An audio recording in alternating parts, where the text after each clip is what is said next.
সুপ্রিয় শিক্ষার্থীবৃন্দ, তোমাদের সকলকে স্বাগতম জানিয়ে শুরু করছি রানী দয়াময়ী উচ্চ বিদ্যালয় কর্তৃক আয়োজিত অনলাইন ক্লাস নবম শ্রেণী ভোকেশনালের জন্য পদার্থবিজ্ঞান 1 বইটি থেকে।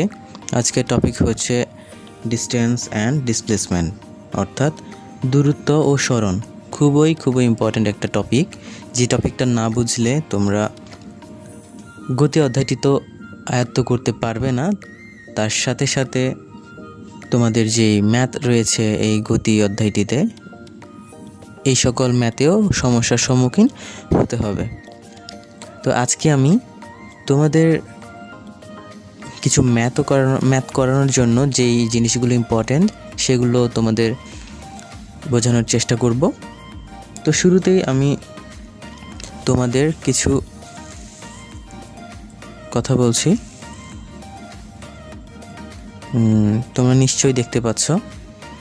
তা আমরা যদি ঠিক এভাবে চিন্তা করি, এই যে এখানে একটি পয়েন্ট, তো এখানে একটি রোড রয়েছে,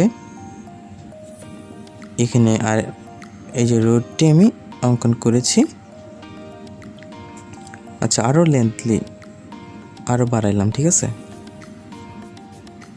তো এরকম করলাম। এখন আমি যদি এগুলোকে মার্কিং করি, এই ধরনের একটি ফিগার তোমাদের বইয়ে দেওয়া আছে, তারপরেও আমি আমার মতো করে বলার চেষ্টা করছি। তো এটা যদি 1 দিই, এটা 2, 3, 4, 5, ওকে। আর এটাকে যদি এ অ্যান্ড এখান থেকে এই অংশটুকু যদি বি অ্যান্ড এখানে যদি আরও একটি পয়েন্ট করতে পারি একটু বাড়ানোর পরে, তাহলে এই যে এখান থেকে এই অংশটুকু অ্যাড করে দিলাম অ্যান্ড এটার নাম দিলাম সি। এই পয়েন্টটার নাম এ, এই পয়েন্টটার নাম সি, এই পয়েন্টটার নাম বি, ঠিক আছে।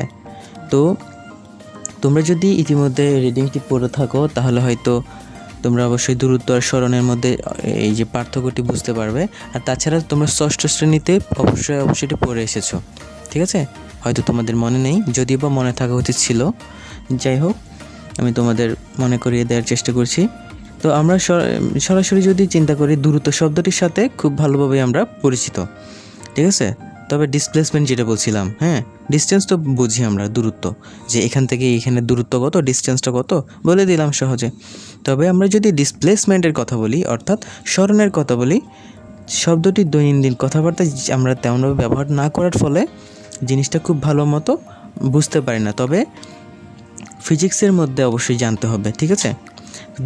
বিজ্ঞান যদি তুমি অবজার্ভ করতে চাও, মানে বিজ্ঞানকে যদি তোমার মনে জায়গা দিতে চাও, তাহলে এই সব কিছু কিন্তু প্রতিটি অধ্যায় তোমাদের জন্য খুবই গুরুত্বপূর্ণ।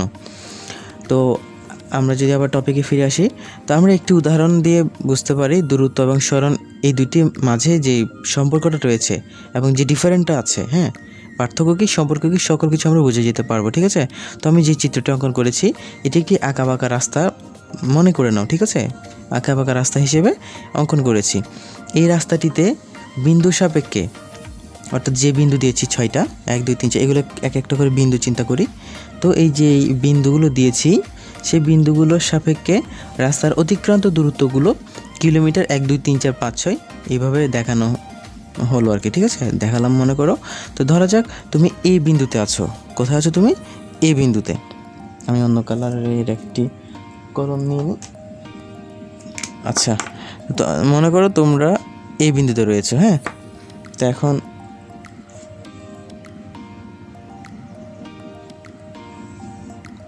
এখন তুমি এখান থেকে সাইকেল চালিয়ে আঁকাবাঁকা পথ ধরে 4 কিলোমিটার হাঁটলে, ওকে। তো এখান থেকে 4 কিলোমিটার 1, 2, 3, 4 এইভাবে অতিক্রম করে বি বিন্দুতে পৌঁছেছো। 4 কিলোমিটার অতিক্রম করার পরে আমরা বলতে পারবো এ এবং বি বিন্দুর ভেতরকার দূরত্ব 4 কিলোমিটার, ওকে। দূরত্ব এ ও বি, এই রাস্তাটির দূরত্ব 4 কিলোমিটার, ওকে বলতে পারি। এবার যেহেতু বি বিন্দুতে পৌঁছেছো, তো কাজে আমরা দূরত্ব একটি স্কেলার রাশি বলতে পারি, ঠিক আছে। দূরত্ব একটি কী রাশি? স্কেলার রাশি। দূরত্ব তোমরা এগুলো নোট করে নাও। দূরত্ব একটি স্কেলার রাশি। ব্যাস, তো এটি একটি পয়েন্ট, এটা তোমরা নোট করে নাও। এখন তো আচ্ছা, আরেকটা কথা বলে রাখি, স্কেলার রাশি আর ভেক্টর রাশি খুব খুব দরকার। যেটা সরণের ক্ষেত্রে হয় ভেক্টর, দূরত্বের ক্ষেত্রে হয় স্কেলার। আমি লিখে দিই সরণ, একটু পরে সরণ নিয়ে আলোচনা করছি। তো তোমরা অবশ্যই মনে রাখবে, সেটা হচ্ছে স্কেলার আর ভেক্টর দূরত্বের সময় হয় স্কেলার, ভেক্টর হয় সরণের সময়। আর এগুলো কিভাবে তোমরা ইজিলি বুঝতে পারবে যে কোনটা স্কেলার রাশি আর কোনটা ভেক্টর রাশি, এটা আমি এই পার্টটির মধ্যে আলোচনা করার চেষ্টা করব, ঠিক আছে? তোমরা জাস্ট এগুলো মনে রাখো। তো এখানে এই যে আমরা বলতে পারি এ ও বি বিন্দুর ভেতরকার যেই দূরত্বটি রয়েছে 4 কিলোমিটার আমরা মেজার করেছি, সেটি একটি স্কেলার রাশি। তো কাজে এ ও বি বিন্দুর ভেতরকার দূরত্ব বোঝানোর জন্য কোনো দিকের কি প্রয়োজন হয়েছে? কোনো দিকের কথাই বলতে হলো না, অর্থাৎ কোনো দিক আমাদের এখানে উল্লেখ করতেই হয়নি। ওকে, আমরা যদি আবার পুনরায় এ বিন্দুর সাপেক্ষে এই সেম পথটি ধরে বি বিন্দুর দূরত্ব বের যেরকম করেছি, এখন সেভাবে আমরা ইচ্ছে করলে এ থেকে বি বিন্দুর সরণও বের করে ফেলতে পারবো, ঠিক আছে? তো আগে আচ্ছা, সরণ বলতে কি বোঝায়? সরণ বলতে এখানে বোঝানো হচ্ছে যে এ বিন্দুর অবস্থানের সাপেক্ষে বি বিন্দুর অবস্থান, এ বিন্দুর অবস্থানের সাপেক্ষে বি বিন্দুর অবস্থান, ঠিক আছে? আশা করি বুঝতে পেরেছো নাকি? আচ্ছা, আমি আরও ক্লিয়ারলি বলার চেষ্টা করছি। সরণ বলতে বোঝানো হয় যে এ বিন্দুর অবস্থানের সাপেক্ষে বি বিন্দুর অবস্থানে কতটুকু আছে, কোথায় আছে, ঠিক আছে? তো আমি যেখানে অঙ্কন করেছি এটা দেখতে পাচ্ছ, এ বিন্দু থেকে বি বিন্দু পর্যন্ত তীর চিহ্নের মাধ্যমে সরল রেখা অঙ্কন করে আমি বুঝিয়ে দিলাম, ঠিক আছে? মানে একটা ইন্ডিকেট করে দিলাম। এই সরল রেখা দিয়ে সরণটি দেখানো হয়েছে এই ছবিতে। এখানের মধ্যে যে রাস্তাটি এঁকেছি, সরণের মান হচ্ছে 3 কিলোমিটার ধরে নিলাম। হ্যাঁ, এইখান থেকে এইটার 3 কিলোমিটার, এখান থেকে এখানের, অর্থাৎ সরণ। ওকে, তীরের দিকটি হচ্ছে সরণের দিক। তো আমি যদি এখান থেকে এই যে আসলে দাগটা দেওয়া ঠিক হয়নি, এখান থেকে সোজা এই দিকটি চিন্তা করি, বি থেকে এ পর্যন্ত যে আচ্ছা অ্যাকচুয়ালি এ থেকে বি আসে, তো আমি এটাকে একটু এ দিই অ্যান্ড এটাকে বি দিই, এটাকে সি, ঠিক আছে? তো একটু চেঞ্জ করলাম। তো এ থেকে বির দিকে এটি সরণ 3 কিলোমিটার, আবার এই যে এ থেকে সির দিকে এটি একটি সরণ, ঠিক আছে? তো কি বললাম, তীরের যে দিকটি রয়েছে এটি হচ্ছে সরণের দিক বলা হয়। অর্থাৎ সরণ হচ্ছে ভেক্টর রাশি। কেন? কারণ হচ্ছে এর মান এবং দিক দুটি রয়েছে। এর মান, এই ভেক্টর রাশির মানও থাকে এবং দিকও থাকে, অর্থাৎ মান থাকবে এবং দিক থাকবে, যে উত্তর দিক, পূর্ব দিক, দক্ষিণ, পশ্চিম, এই ধরনের দিক থাকবে, ঠিক আছে? তো নিশ্চয়ই তোমরা বুঝতে পেরেছো। তো তুমি যদি একটি গাড়ি নিয়ে আরও 2 কিলোমিটার অতিক্রম করো, মোট 6 কিলোমিটার হবে, ঠিক আছে? আর যদি 2 কিলোমিটার মোট 2 কিলোমিটার যদি অতিক্রম করে থাকো, তাহলে মোট 6 কিলোমিটার পথ অতিক্রম করে সি বিন্দুতে পৌঁছাও।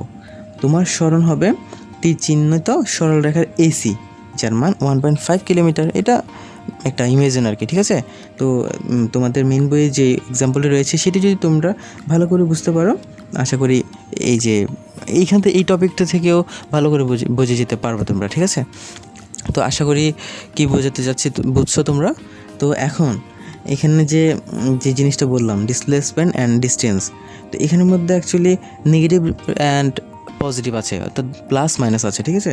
তো আমরা এমনিতে ভেক্টর হিসেবে লিখতে পারি, যদি এখানে চিন্তা করি, ভেক্টর চিন্তা করি, হ্যাঁ, তো ভেক্টর হিসেবে আমরা লিখতে পারি, ভেক্টর হিসেবে লিখতে পারি এ ভি, এটা হচ্ছে ভেক্টরের চিহ্ন, equal to minus V A, ঠিক আছে? দূরত্ব কিংবা সরণ দুটোর মাত্রাই হলো দৈর্ঘ্যের মাত্রা। ওকে, তো এখানে মনে রেখো, এই সরণের যেই ভেক্টরের সময় হয় সরণ, ঠিক আছে? আর হচ্ছে ভেক্টরের সময় সরণ এবং স্কেলারের সময় দূরত্ব, মানে দূরত্বের সময় স্কেলার অ্যাকচুয়ালি। তো এই যে এই মাত্রাগুলো মনে রেখো। এখন আমি আশা করি তোমরা এটা বুঝতে পেরেছো। সরাসরি আমি আরও একটি গুরুত্বপূর্ণ পার্টে চলে যাচ্ছি, আর সেটি হলো দ্রুতি এবং বেগ, ঠিক আছে? দ্রুতি এবং বেগ, এটা কিন্তু দ্রুতি বা বেগ নয়, এটা দ্রুতি এবং বেগ দুই জিনিস, ঠিক আছে? তো আমি ভুলে স্ল্যাশ দিয়ে ফেলেছি। আর এগুলোকে ইংলিশে বলে speed and velocity. Okay, nice. ঠিক আছে, এইবার বেগ বলতে কী বোঝানো হয় আমরা সেটা মোটামুটি জানি, তাই না? কোনো কিছু কত দ্রুত যাচ্ছে তার পরিমাপটাই হচ্ছে বেগ। কি বলেছি? কোনো কিছু কত দ্রুত যাচ্ছে তার এই যে পরিমাপ রয়েছে সেটি হচ্ছে বেগ। তবে পদার্থবিজ্ঞানের ভাষায় একটু অন্যরকম, সুনির্দিষ্ট একটি ব্যাখ্যা রয়েছে, অর্থ রয়েছে। ঠিক আছে, সেটা ব্যাগের পাশাপাশি আমরা দ্রুতি, এই যে স্পিড বলেছি সেটার নামে আরও একটি রাশি ব্যবহার করতে পারি বা পাই। ঠিক আছে, আমরা যদি দ্রুত এবং সরণ এই দুইটি বিষয় ভালোভাবে বুঝতে পারি, তাহলে দ্রুতি এবং বেগ এই রাশি দুটো খুব ইজিলি তোমরা বুঝতে পারবা। ঠিক আছে, তো দ্রুতি হচ্ছে সময়ের সাথে দূরত্বের পরিবর্তনের হার। কি বলছি? দ্রুতি হচ্ছে সময়ের সাথে দূরত্বের পরিবর্তনের হার। অর্থাৎ কি বলেছি? আচ্ছা, আমি সংজ্ঞাটি লিখে দিচ্ছি না, তোমরা মেন বই থেকে, অথবা আমি যেগুলো বলছি সেগুলো খাতে লিখে ফেলো, অথবা মেন বই থেকে একটু কালেক্ট করে নাও। তো এখন আমি যেটি তোমাদের এক্সাম্পল হিসেবে নিচ্ছি, ধরো তুমি 40 সেকেন্ডে 400 মিটার দূরত্ব অতিক্রম করেছ।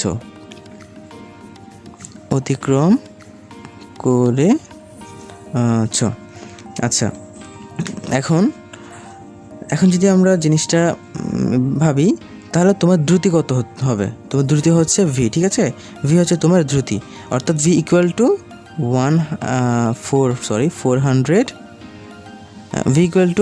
400 ডিভাইডেড বাই 40। ঠিক আছে, তো এদের একক এম অ্যান্ড এর একক হচ্ছে সেকেন্ড। এখন যদি আমরা ক্যালকুলেশন করি, 0 কাটা 10 বের হবে মিটার পার সেকেন্ড। ঠিক আছে, দ্রুতির একক হচ্ছে, মানে এটার মাত্রা যেটি রয়েছে সেটি হচ্ছে LT ইনভার্স 1, অর্থাৎ এম পার সেকেন্ড। ঠিক আছে, অর্থাৎ মিটার পার সেকেন্ড।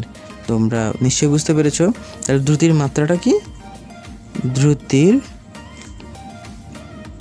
মাত্রা V equal to LT inverse 1। ঠিক আছে, ওকে। তো এখন ব্যাগ হচ্ছে সময়ের সাথে সরণের পরিবর্তনের হার। অর্থাৎ তুমি যদি এখানে এই 40 সেকেন্ডে কোনো একটি নির্দিষ্ট দিকে তোমার অবস্থানের পরিবর্তন করো, এখন সেই পরিবর্তনটা যদি আমরা ধরে নিলাম 50 মিটার, হ্যাঁ 50 মিটার। আচ্ছা, একটু চেঞ্জ করি, এখানে যদি 20 সেকেন্ড ধরে নিই, যদি তুমি 20 সেকেন্ডে তোমার যে ব্যাগটি রয়েছে, মানে সময়ের সাথে সরণের পরিবর্তনের হার বলেছি না, তো তুমি যদি 20 সেকেন্ডে কোনো নির্দিষ্ট দিকে তোমার অবস্থানের পরিবর্তন ঘটাও 50 মিটার। ঠিক আছে, তো 50 মিটার যদি পরিবর্তন ঘটাও, তাহলে তোমার ব্যাগ হচ্ছে V ইকুয়াল টু 50 ডিভাইডেড 20 আর মিটার পার সেকেন্ড। তাহলে ডিভাইডেড করলে 2.5 মিটার পার সেকেন্ড। তো একক মাত্রাটি করতে গেছে নিশ্চয়ই বুঝতে পারছো। এই যে অথবা আমি মাত্রা নিয়ে পরবর্তীতে একটি ভিডিও করার চেষ্টা করব। এটা মিটার ভাগ সেকেন্ড, অর্থাৎ মিটার পার সেকেন্ড। ঠিক আছে, তাহলে এখানে যে ব্যাগ যেহেতু ভেক্টর, তাই তার নির্দিষ্ট দিক করে দিতে হবে, মানে একটা দিক দিতে হবে যে তুমি এই দিকে যাচ্ছ বা তুমি ওই দিকে যাচ্ছ, উত্তর দিকে যাচ্ছ, দক্ষিণ দিকে যাচ্ছ। ঠিক আছে, তো এই জিনিসটা একটু মাথায় রাখতে হবে। দ্রুতির কোনো দিক থাকে না, কিন্তু ভেক্টর একটি দিক, নির্দিষ্ট করে দিক থাকে। ঠিক আছে, তো আমরা তাও এটির একটি মাত্রা পেয়ে গেলাম। এই যে ব্যাগের মাত্রা, সেটি হচ্ছে V equal to LT inverse 1। That's it. আর ইনভার্স 1 কেন হয়েছে নিশ্চয়ই তোমরা ক্লাস 8 থেকে বুঝতে পেরেছো, ক্লাস 8-এ অবশ্যই করেছো এই জিনিসগুলো। আচ্ছা, তো এখানে একটি লক্ষণীয় বিষয় রয়েছে, সেটা হচ্ছে আমরা যদি শুধু রৈখিক গতি বিবেচনা করি, তাহলে ব্যাগ আর দ্রুতির মাঝে কোনো পার্থক্য নেই, কোনো ডিফারেন্টই নেই। ঠিক আছে, কোনো ডিফারেন্স নেই। তো ব্যাগের মানটি হচ্ছে দ্রুতি। তোমাদের বইয়ে যেই জিনিসগুলো দেওয়া আছে, অর্থাৎ রৈখিক গতি বিবেচনা, মানে তোমাদের পাঠ্য বইয়ে ওরা যেই জিনিসটা দিচ্ছে সেটা হচ্ছে শুধু রৈখিক গতি বিবেচনা করে। ঠিক আছে, তো যেটা রৈখিক গতি বিবেচনা করব তাই হচ্ছে দ্রুতি এবং এই যে ব্যাগের মাঝে কি বলে এটা ডিফারেন্সেস, মানে এই পার্থক্যটা, হ্যাঁ এই পার্থক্যটা খুঁজে পাবা না। ওকে, তাই দ্রুতি এবং বেগের ভেতরকার সম্পর্ক বোঝানোর জন্য আমাদের এই রৈখিক গতির বাইরে কয়েকটা উদাহরণ জানতে হবে, ঠিক আছে? তো আমরা ইজিলি যদি আঁকা বাঁকা রাস্তাটা দিয়ে চিন্তা করি তাহলে তোমাদের পাঠ্য বইয়ে যে উদাহরণটি রয়েছে সেটা একটু কষ্ট করে তোমরা একটু ভালো করে দেখে নিও। না বুঝলে আমি তখন আর একটি লাইভ ক্লাস নিয়ে মানে অধ্যায়টি পুনরায় রিপিট করার চেষ্টা করব।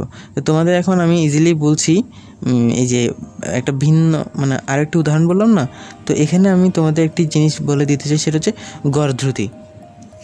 গড় দ্রুতি আর গড় বেগ, বেগ আর দ্রুতি তো বুঝে গিয়েছো। তাহলে এখন গড় দ্রুতি এবং গড় বেগ। অ্যাকচুয়ালি মোবাইলটা ধরে রাখতে হচ্ছে তো তাই একটু লেখাগুলো খারাপ হচ্ছে, তোমরা একটু কষ্ট করে ম্যানেজ করে নাও। তো আমি যদি গড় দ্রুতি চিন্তা করি, গড় দ্রুতি যদি বের করতে বলো তাহলে টোটাল যে অতিক্রান্ত সময়টা রয়েছে, এই দূরত্বটা রয়েছে না, অতিক্রান্ত সেই দূরত্ব, ওখানে ছিল শুধু দূরত্ব, ঠিক আছে? এখানে অতিক্রান্ত দূরত্বের সাথে ভাগ করতে হবে সময়। ওকে, আর অবশ্যই যদি কিলোমিটারে দেওয়া থাকে তোমরা মিটার নিয়ে আসবে দূরত্ব, আর যদি সময় মিনিটে দেওয়া থাকে তোমরা অবশ্যই সেকেন্ডে নিয়ে আসবে। আর আমি জানি তোমরা খুব ভালোভাবেই এগুলো পারো। তো এখন গড় বেগের সময় সেম জিনিসটা চিন্তা করব। এখন সরণ, তাহলে গড় বেগের সময় চিন্তা করতে পারি সরণ কতটুকু ঘটেছে তার সাথে ভাগ করব সময়। তাহলে এই যে সরণ এবং সময় যদি ভাগ করে দিই তাহলে আমরা ইজিলি গড় বেগ পেয়ে যাব, ঠিক আছে? তো অবশ্যই এটাও মিটার হবে অ্যান্ড এটাও সেকেন্ড হবে, দ্যাটস ইট। তো তোমরা নিশ্চয়ই গড় বেগ আর গড় দ্রুতি বুঝতে পেরেছো। এখানে যদি আরও মানে কিছু বোঝানোর থাকে তাহলে আমাকে বলবে, আমি তোমাদের সরাসরি গণিতে চলে যাব পরের ক্লাসে। তোমরা একটু কষ্ট করে এটা দেখে আমাকে অবশ্যই কমেন্টে অথবা ফোন করে জানাবে যে কোনো কিছুতে মানে প্রবলেম আছে কিনা, বা এগেইন কিছু বলতে হবে কিনা, অথবা আরও ভালোভাবে বোঝাতে হবে কিনা। আমি কিন্তু তেমন একটা ভালো করে দেওয়ার চেষ্টা করিনি এটি ক্লাসটি, আসলে এই জাস্ট এই অংশটুকু মানে যে অংশটুকু আজকে পড়িয়েছি সেটি হালকা করে বুঝিয়ে দেওয়ার চেষ্টা করেছি, কারণ অনেকেই আছে ইতিমধ্যে এই জিনিসগুলো পড়ে ফেলেছো, তোমরা গণিতের জন্য অপেক্ষা করছো, ম্যাথমেটিক্যাল টার্মের জন্য, ইকুয়েশনের জন্য ওয়েট করছো। তো তাদের কিন্তু এই জিনিসগুলো বারবার মানে পড়তে বোরিং লাগে আর কি, বিরক্ত লাগে। সেই কারণে আমি এগুলো হালকাভাবে বোঝানোর চেষ্টা করেছি। তাও যদি তোমরা কেউ বিগিনার থাকো যারা একদমই ব্ল্যাঙ্ক, ঠিক আছে, তো তোমরা প্লিজ আমাকে জানাবে। তোমরা যদি না জানাও আমি কিন্তু বুঝতে পারবো না। সেই কারণে তোমাদের একটি অনুরোধ থাকবে, যদি কিছু না বোঝো আমাকে বলবে। তো পরবর্তী পার্টে গণিতে যাওয়ার আগে আমি তোমাদের অবশ্যই হালকা করে ত্বরণ ও মন্দন, অ্যাক্সেলারেশন আর ডিঅ্যাক্সেলারেশন, এই জিনিসগুলো একটু হালকা আলোচনা করব। এইটিও অ্যাকচুয়ালি ক্লাস 6-এর একটি যে বেসিক, ক্লাস 8-এও পড়েছো তোমরা, মন্দন পড়োনি বাট ত্বরণ পড়েছো। সেই ত্বরণ যেটি রয়েছে মানে সেটির ধনাত্মক আর ঋণাত্মক পার্টটি হচ্ছে অ্যাকচুয়ালি এই ত্বরণের আর মন্দনের কাজ আর কি, ঠিক আছে? মানে ত্বরণ মন্দন এইভাবে পড়তে হবে। তো তোমরা অবশ্যই এই পার্টটি ভালো করে পড়বা। তারপর আমি ত্বরণ মন্দন বলার পরে আমি সরাসরি ইকুয়েশনে চলে যাব, গতির সমীকরণ যেটা ইকুয়েশন অফ মোশন। এরপরে আমরা ইজিলি লেখচিত্র বলো, গণিত বলো, সব পার্ট বাই পার্ট করতে থাকবো। তো সকলকে ধন্যবাদ জানিয়ে শেষ করছি আজকের এই অনলাইন ক্লাসটি। তোমরা সকলে সুস্থ থেকো, ভালো থেকো, আর ঘরের বাইরে অযথা ঘোরাফেরা করো না, বাসায় বসে বসে মনোযোগ সহকারে পড়ালেখা করো।